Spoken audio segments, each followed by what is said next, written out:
அனைத்து நல்லுள்ளங்களுக்கும் வணக்கம். நான் ஆர்கே பீசன் விக்மாசோட நெக்ஸ்ட் சேனல். வழக்கமாக உலக செய்திகள், இன்றைய சிறப்பு செய்திகள். கொஞ்சம் இன்ட்ரொடக்ஷன்லாம் வேணாம், சர்ப்ரைஸாகவே உள்ளே போயிடலாம். ஏன்னா சம்பவம் கொஞ்சம் பெருசாக தான் இருக்குது. அதனால் நம்ம எந்த ஒரு அப்படி இப்படின்லாம் சொல்லி உங்களை பயமுறுத்தி அந்த செய்திக்குள்ளே கொண்டு போயிட்டு அதுக்கப்புறம் நீங்கள் இன்னும் பயப்பட நான் விரும்பலை நான். அதனால் மக்களே சும்மா ஃபன் மோடில் வாங்க, அப்படியே ஜாலியாக நம்ம கிளம்பலாம். நம்ம ஃபஸ்ட்டு அமெரிக்காவுக்கு போகலாம், அதுக்கப்புறம் சுற்றி இருக்கக்கூடிய அரசியல் நிகழ்வுகளை உங்களுக்கு சுற்றி காட்ட போகிறேன். முடிஞ்ச அளவுக்கு ஷார்ட்டாக சுற்றி காட்ட போகிறேன். ஸோ வீடியோக்குள்ள போகிறது முன்பு நீங்கள் நம்ம சேனலை சப்ஸ்கிரைப் பண்ணலாம், சப்ஸ்கிரைப் பண்ணிவிட்டு வாங்க. மறக்காம பெல் பண்ண கிளிக் பண்ண ஆல் ஆப்ஷன்ஸ் கொடுக்க இருக்கலாம்.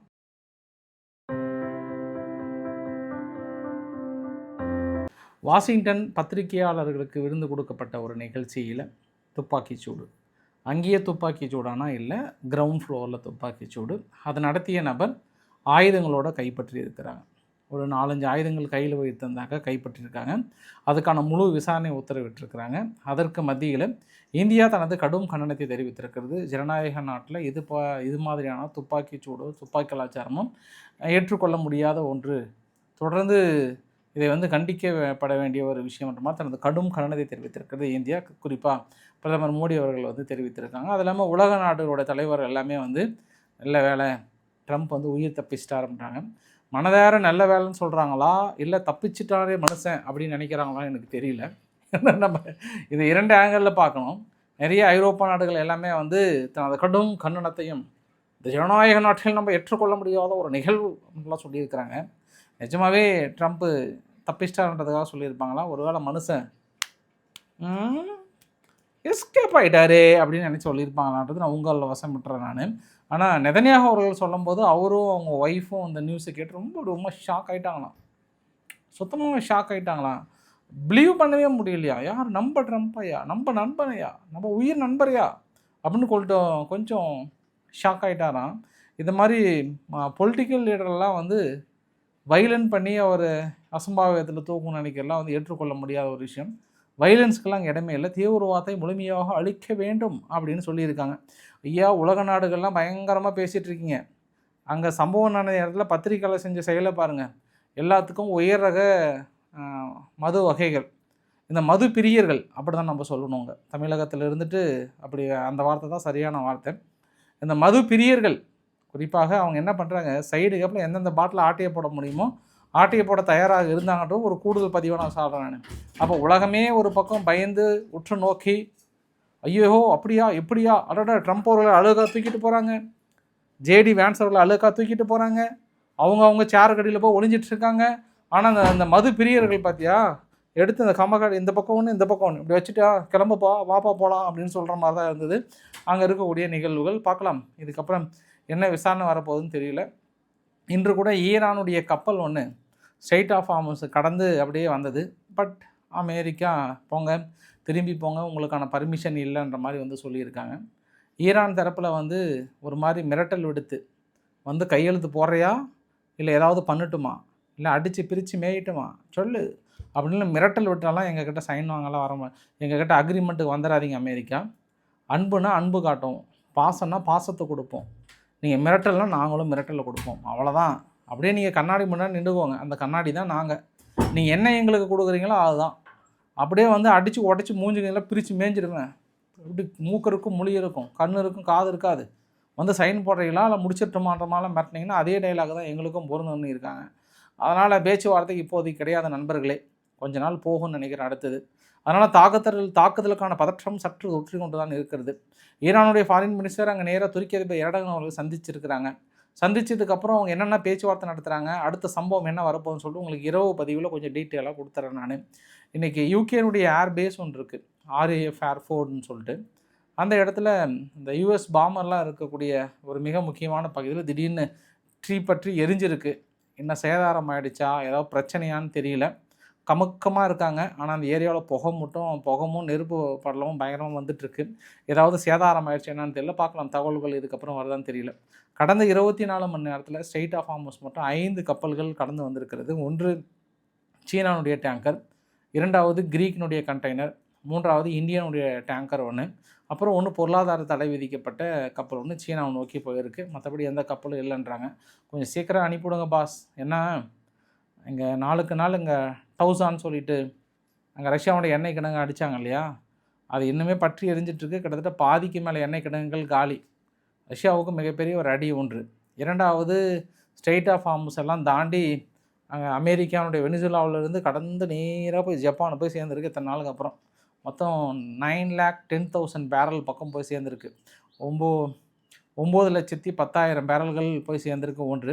இந்தியாவுக்கு வெனிசுலாவிலிருந்து நேராக ஆப்பிரிக்கா நாடுகளை சுற்றி வந்து சேர்ந்துருக்கு. இப்போ ரொம்ப நாள் அப்படியே பயணம் பண்ணி வந்து சேர்ந்துருக்கிறது 2. இந்த 2 எண்ணெய் கப்பல்களும் தாண்டி அடுத்தடுத்த நடவடிக்கைகளால் என்ன நடக்க போகுதுன்னு பார்க்கலாம். அதே போல் இந்த சோமாலியாவில் ஒரு கப்பல் ஒன்று கடத்திட்டாங்கன்ற மாதிரி சொன்னல, அது கடத்தலை. ஒரு 2 பேர் கொண்ட அந்த சிறு போட்டில் வந்து முயற்சி பண்ணாங்க. ஒரு போட்டு கிட்டத்தட்ட சுட்டி இருக்காங்க. மற்றொரு பேட் வந்து வார்னிங் கொடுத்து அதுக்கப்புறம் போயிட்டாங்களாம். கடத்தலையாம், மறுபடியும் தனது கட்டுப்பாட்டுக்குள்ளே வந்ததாக கிட்டத்தட்ட அனௌன்ஸ் பண்ணியிருக்கிறாங்க.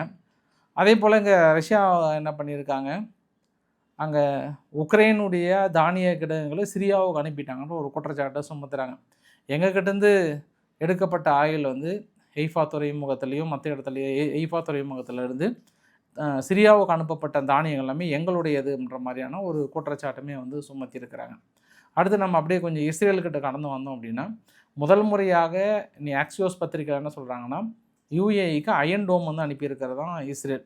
கொஞ்சம் யூஏஇ பாதுகாப்பதற்காக இந்த தடவை கொஞ்சம் பார்த்து சூதானமாக தடுத்து நிறுத்துங்க அப்படின்ற மாதிரி. ஏன்னா யூஏஇ தான் கொஞ்சம் அதிகமாக பாதிக்கப்பட்டிருக்கு.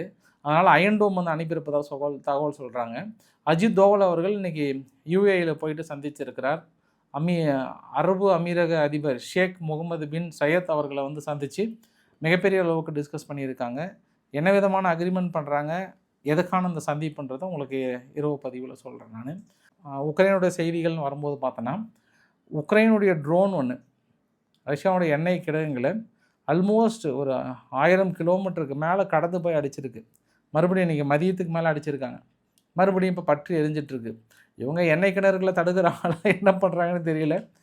ரஷ்யா வந்து உக்ரைனுக்கு ஏற்படுத்துகிற இம்பாக்டை விட சிம்பிளாக எண்ணெய் கிடங்குகளை டப்புன்னு அடிச்சிடுறாங்க.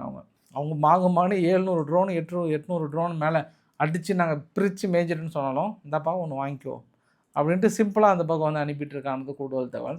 இருந்தாலும் ஜெலன்ஸ்கி கொஞ்சம் எங்கள் நாட்டில் இல்லாத போது தான் அடிச்சிருக்காங்கன்னு சொல்லிட்டு ஃபஸ்ட்டு அரபு நாடுகள் சவுதியை பார்த்தாரு. சவுதிக்கு அப்புறம் என்ன பண்ணிட்டாரு, அசர்பைஜானை போய் பார்த்தாரு.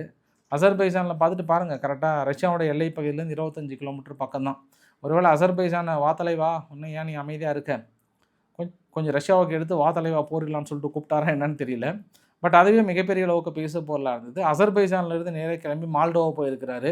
மால்டோவாவில் போயிட்டு அங்கே செக்யூரிட்டி கேரண்டிலாம் எப்படி, என்ன சமாச்சாரம், என்ன ஏது, அரபு நாடுகளை காப்பாற்றின மாதிரி உங்களையும் காப்பாற்றணுமா, ஆச்சா போச்சா ஏதாவது உண்டான்ற மாதிரி பயங்கரமாக டிஸ்கஸ் பண்ணியிருக்கிறான்றது ஒரு கூடுதல் தகவலாக சொல்ல முடியும். இந்த வீடியோனுடைய நிறைவு பகுதியில் இலங்கையில் இந்த புத்த பிட்சுக்கள் இருக்காங்க இல்லையா, இந்த புத்த பிட்சுக்கள் வந்து பௌத்த துறவிகள் 22 பேர் இலங்கையிலிருந்து, அதாவது தாய்லாந்திலிருந்து இலங்கைக்கு சர்வசாதாரணமாக போதைப் பொருள் கடத்தியிருக்காங்களாம். திடீர்னு சந்தேகத்துக்கு நம்ம செக் பண்ணியிருக்காங்க. 110 கோடி மதிப்பிலான போதைப் பொருட்கள் உடன் இலங்கையினுடைய துறைமுகமில் விமான நிலையத்தில் வந்து கைது பண்ணியிருக்காங்க. மிகப்பெரிய அளவுக்கு பேசு பொருளாக இருக்கிறது. இந்த புத்த துறவிகள் போதைப் பொருளை கடத்துறாங்க. 110 கோடி மதிப்பிலான போதைப் பொருளை கடத்தியிருக்காங்கன்னு சொல்லிட்டு இன்றைக்கி பிடிச்சிருக்காங்க. என்ன சமாச்சாரம்னு சொல்லிட்டு இதுக்கப்புறம் தான் சொல்ல போகிறாங்க இலங்கை தரப்பில் இருந்து. இந்த மாலியில் நடத்தப்பட்ட தாக்குதலில் பிரசன்ட் மாலினுடைய டிஃபென்ஸ் மினிஸ்டர் வந்து கொல்லப்பட்டிருக்கிறார். நேற்றே அவரோட வீடு தாக்கல் நடத்தப்பட்டது. நேற்றே கொஞ்சம் சந்தேகமாக இருந்து இருந்தாலும் உறுதி செய்கிறாங்க. நிறைய பகுதியில் இந்த வரைபடத்தோடு முடிக்கணும்னு விரும்புகிறேன் நான். நேற்று நடந்த அந்த தாக்குதல் இன்றைக்கி இருக்கான்னா குறைஞ்சிருக்கு. பெரும்பாலான பகுதியில் வந்தாங்க, தாக்கல் நடத்தினாங்க, ரிட்டர்ன் போயிருக்காங்களா இல்லை அரசாங்கம் வந்து அடித்து தாக்குதல் அவங்க ரிட்டர்ன் போயிருக்காங்களான்னு தெரியல. பட் இங்கே பெரும்பாலான தலைநகரங்களை சுற்றி கீழே மாலினுடைய கீழே பார்த்தோம்னா இருக்குது. பட் மேலே அந்த பச்சை கலரில் இருக்குது பாருங்கள், அல்ஜீரியா பக்கத்தில், அங்கே எல்லாமே சுற்றி வளைச்சிட்டாங்க. அந்த பச்சை கலர் இருக்கிற குரூப்ஸ் எல்லாம் என்ன பண்ணுறாங்க, பெரிய அளவுக்கு சுற்றி வளைச்சிருக்காங்க. எஃப்எல்ஏன்னு சொல்லுவாங்க. இது ஒரு வகையான தீவிரவாத குழுக்கள் தான்.